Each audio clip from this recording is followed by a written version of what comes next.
basically talking about we cannot mix the things of God with the things of the devil. Okay, Cindy got it now. Cindy, you got Corinthians, but you just got 10. Okay, 1 Corinthians. Thank you, Cindy. 1 Corinthians chapter 10, verses. Beautiful. 1 Corinthians chapter 10, beginning at verse 20 to 21.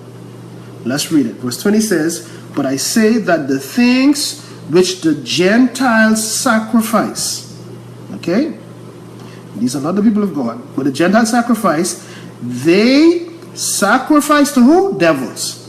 You hear that? So when you go to these Obeah people and they sacrifice this chicken, or they say to you, I want to be wealthy, and I'm going to tell you a case. I'm going to tell you a case so I can bring this baby home for y'all who have these down. I was told of a story one time where this person wanted to end their cycle of poverty. So they went to what they call a fetish priest, which is also a voodoo priest, voodoo doctor. And when they made their request, the voodoo person, the witch doctor, said that this could happen. We have no problem with this. But we will require, the altar, will require something. The spirits, they said, the spirits will require something from you. So the person said, yeah, what is it? Whatever you want. So they told the person that you will have to sell one of your children to the altar. So the person was like, what do you mean sell? No, we're not going to take the child. We're not going to take it. You can keep the child. But what we're going to do is perform a ritual where the child will go crazy at an assigned date that even the person who came to the altar don't know of. My point in telling you this story is that when a sacrifice is made, most people believe it's the actual cutting of an animal or cutting of something and the letting of blood. No, that's just one of many types of sacrifices that you could make. A sacrifice a family member can cause to happen on you by going to a witch doctor and surrendering you. They would take your photo there, they would take your fingernail clippings, your hair, whatever. And they say, okay, I'm going to surrender Kevin. And Kevin will be representative of the items in the spirit and whatever blood, fingernail clippings, hair, all these things have his DNA. This is how we represent him at the altar. So Kevin don't know none of this.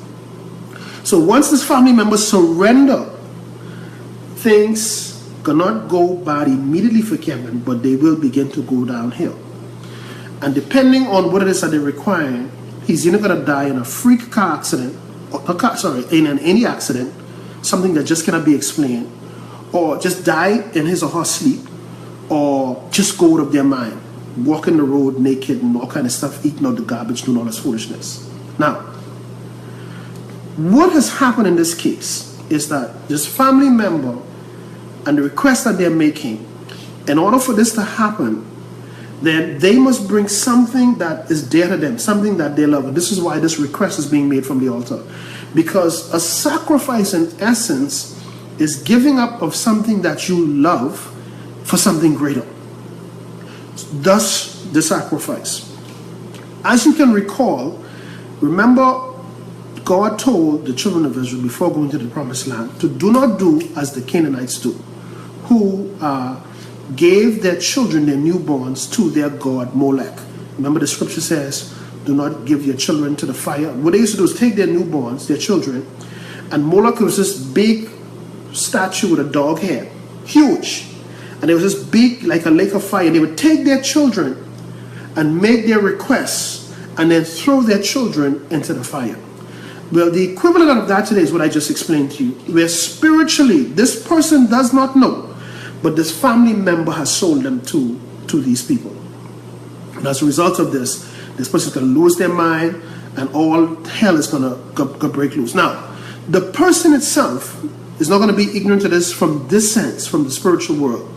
They're going to now begin to have dreams where they're at a ceremony, or they're on their knees and like someone is putting their hand on them and like blessing them, or rituals are happening or big banquets, and they're the highlight of this banquet, or they're on an altar. They're actually on an altar, either tied up or there are people around. All of these dreams are revealing that this person has been initiated into witchcraft. They're being sold or sacrificed for the benefit of somebody else.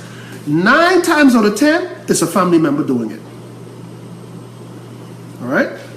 So back to the scripture, it says that in 1 Corinthians chapter 10 and verse 20 says, but I say that the things which the Gentiles sacrifice, they sacrifice to devils. So they're surrendering this person to devils. Yeah. This has nothing to have to do with God. They're surrendering to devils and not to God. It says here, and I would not that you should have fellowship with devils. Whenever you go to these people, you are dealing with devils. It don't matter what you go there for.